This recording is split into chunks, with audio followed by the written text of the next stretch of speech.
सभी मीडिया बंधुओं को नमस्कार। जैसे जग जाहिर बात है, कोई नई बात नहीं है।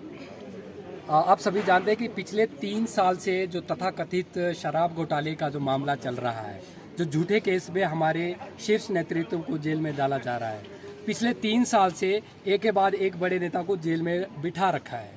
आपको मैं बताना चाहता हूं और आपके माध्यम से हिमाचल प्रदेश की जनता को मैं बताना चाहता हूं कि जिस तरीके से फर्जी केस इन्होंने बनाया है, 3 साल से जितनी भी गृह मंत्रालय की, अमित शाह जी की जितनी भी जांच एजेंसियां हैं, उन्होंने खंगाल दिया। हर चीज़ को एक बार नहीं 10-10 बार उन्होंने खंगाल दिया है। आज तक एक भी चुन्नी का भी जो भ्रष्टाचार है वो प्रूफ नहीं हुआ, एक भी पैसे की रिकवरी नहीं हुई। तो ऐसा क्या है कि 3 साल से हमारे नेताओं को इन्होंने जेल में बिठा रखा है। आप सभी जानते हैं हिटलर के बारे में। हिटलर शाही जो होती थी, हिटलर ने जो काम किए, हिटलर को जिससे डर लगता था उसको वो जेल में डालता था या उसको मार देता था। वही कारण, वही तरीका आज यहाँ पे केंद्र में बैठी हुई जो मोदी सरकार है, एनडीए की जो सरकार है, इन्होंने यही रवैया अपनाया है। पहले शुरुआत इन्होंने की थी वोट चोरी करने से। आप सभी ने देखा कि जग जाहिर बात हुई चंडीगढ़ के अंदर ये मेयर इलेक्शन में किस तरीके से वोट की चोरी करवा रहे थे। उसमें कामयाब नहीं हुए, उसमें ये फेल हुए। भ्रष्टाचार इन्होंने किया, फिर इन्होंने कई तरह के हथकंडे अपनाए। सारे जब दाव इनके फेल हो गए तो इन्होंने लास्ट में एक हथकंडा अपनाया कि इनको झूठे केस में जेल में डाला। आप सबको ये भी मैं बताना चाहता हूं कि इस तरीके का एक्ट लगा दिया गया है जो आतंकवादी गतिविधियों के लिए होता है। पीएमएलए सेक्शन 45 का एक ऐसा एक्ट हमारे नेताओं के ऊपर लगा दिया, जिसके बारे में सबको पता होना चाहिए कि क्या है। ये आतंकवादी गतिविधियों के लिए ऐसे पर्सन के ऊपर लगाया जाता है जिसमें मनी लॉन्ड्रिंग ऐसा कोई केस, ऐसा कोई मामला होता है, देशद्रोह का जो मामला बनता है।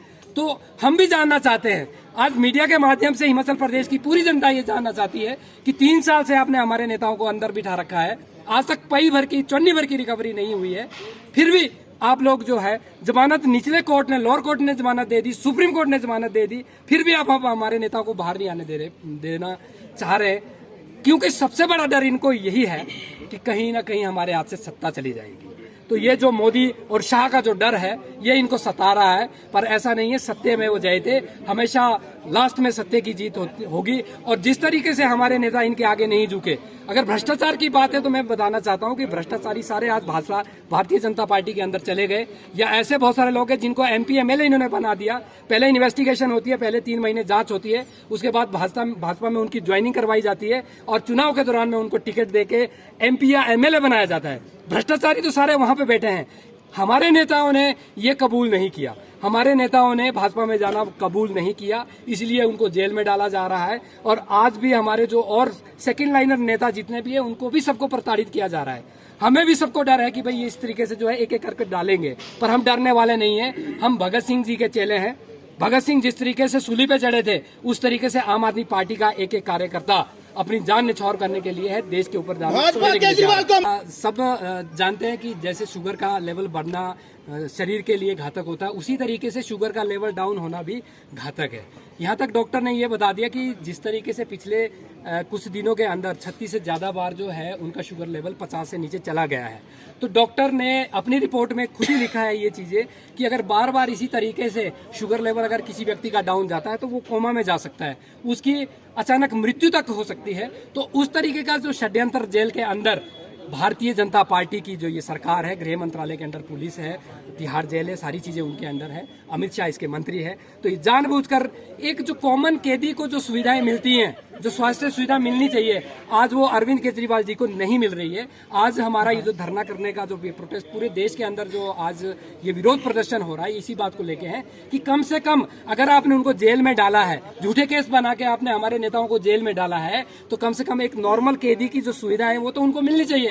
तो ये नॉर्मल कैदी की भी जो सुविधा है नहीं दे रहे। दिल्ली के LG साहब बोल रहे हैं, भारतीय जनता पार्टी के LG साहब ये बोल रहे हैं कि ये जानबूझ के अपना शुगर लेवल घटा रहे हैं। जान के साथ कौन खिलवाड़ करेगा, कौन अपनी आत्महत्या करना चाहेगा। तो इस तरीके के ये निराधार आरोप है जो भारतीय जनता पार्टी लगा रही है। सीधी सीधी बात ये है कि इनको डर है कि अगर अरविंद केजरीवाल जी इस पिछले चुनाव में जो ये अभी गया है 2024 का चुनाव गया है, अगर ये जेल के बाहर होते तो आज ये एनडीए की तीसरी बार नहीं बन सकती थी। तो आगे भी इनका, जब ये बार बार वहां पे हारे, 4 चुनाव दिल्ली के अंदर एमसीडी को मिलाकर हार चुके हैं, तो आगे भी ये हारेंगे, क्योंकि दिल्ली की जनता ने पहचान लिया है कि इनकी क्या मंशा है, ये दिल्ली को किस तरीके से हटाना चाहते हैं। जब चुनाव लड़ के भ्रष्टाचार कर करके दिल्ली को नहीं हटाया पाए, तो अब हमारे नेताओं को जान से खत्म करके दिल्ली को हटाना चाहते हैं। सीधा सीधा मकसद इनका ये।